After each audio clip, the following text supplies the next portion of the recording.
Hello and welcome to the new Tableau Advanced Dashboard case study, and I will going to show you new scenario. If you want to follow or if you want to watch previous case studies, the link is in the description. So what I'm giving you is basically an idea or the information so that you can go and exercise your skill set based on the dashboard that I'm covering in my training. So these are some of the very advanced scenarios. What I feel that this is an advanced scenario, and you will also get to know in a couple of seconds why I'm saying this. And then you can practice this skills by replicating the same scenario. So two things, because you have possessed certain skill set, obviously to get hired you want to go on to the advanced dashboarding skill set, where not only you have the idea about how to configure but how to create a final dashboard, and then put everything into a practice and create your data analyst portfolio. So this example is directly coming from my training, and hope you will enjoy this advanced scenario. So with that, let's go ahead and see it in action. All right, so let's go ahead and see this financial statement dashboard. So one of the key thing is, which is very dynamic and advanced, is that everything that we are doing is being driven off of the previous period or same period last year. Is basically two comparison calculation.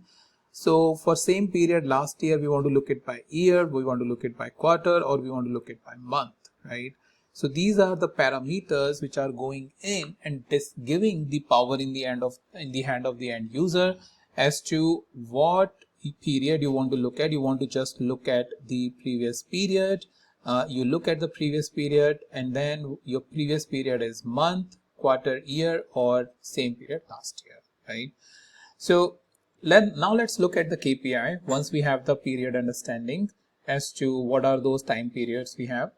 Then we have this KPI, and you can see a lot is going in this KPI, and 5 different calculation is basically is going in to create this KPI.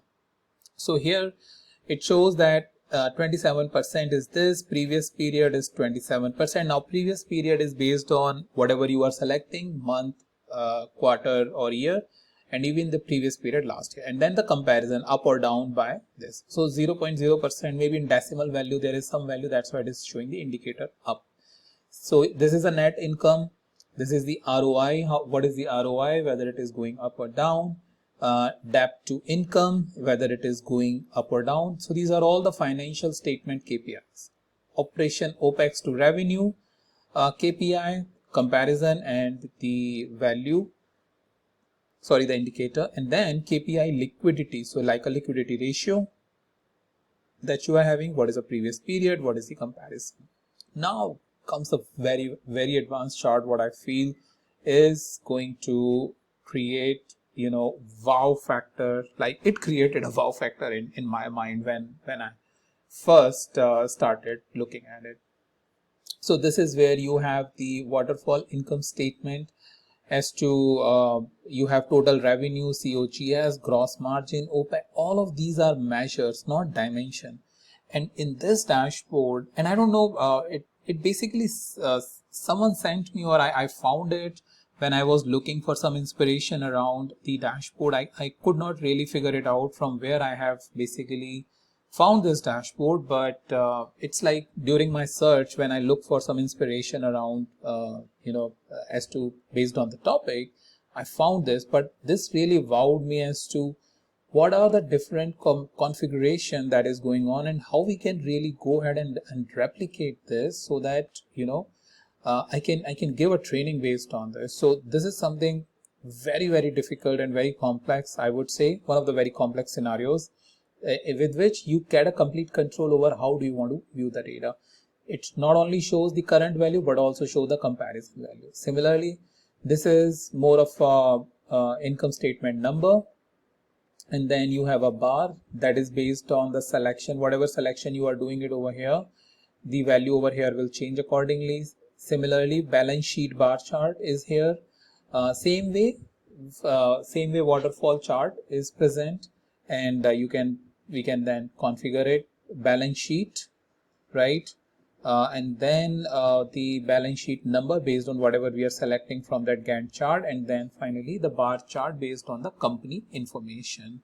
So this is all what going on in this dashboard. And finally, how the dashboard should look like is also, let me show it over here to you.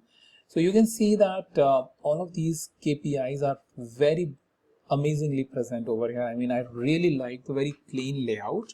Then you have a high level income statement overview, an analytical view which management or senior management basically wants to see what is a positive, what is a negative. So this clearly cost of goods sold, based on this what is our margin, then what is our operating expenditure, then what is our depreciation, then what is our operating income which is going up, this is interest and taxes which going down, that means starting from here, and then finally what is our net income, right?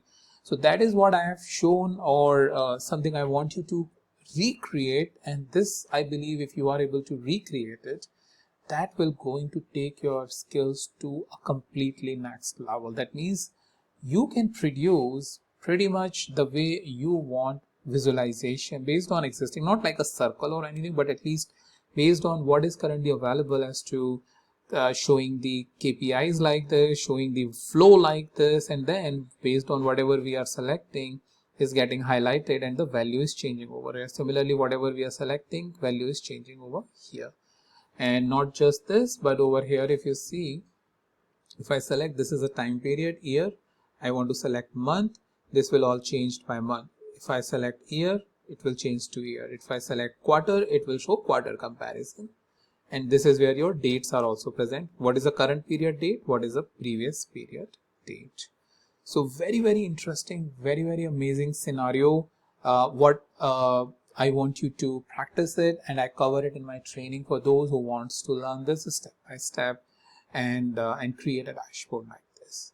So that is what I wanted to show you in this case study. I hope you will make some very good progress, even if you will, I would say, reach to a good certain level that you are able to create KPIs like this, put it together, and maybe, a bar chart like this, if not the entire waterfall sort of a chart, maybe color code negative value with red and positive value with green, that's also okay. But if you are able to reach it, that means you are reaching 100%, right? So I want you to practice this and see how much you can go ahead and create it. With that, thank you so much for watching. I'll meet you in the next video with a new topic.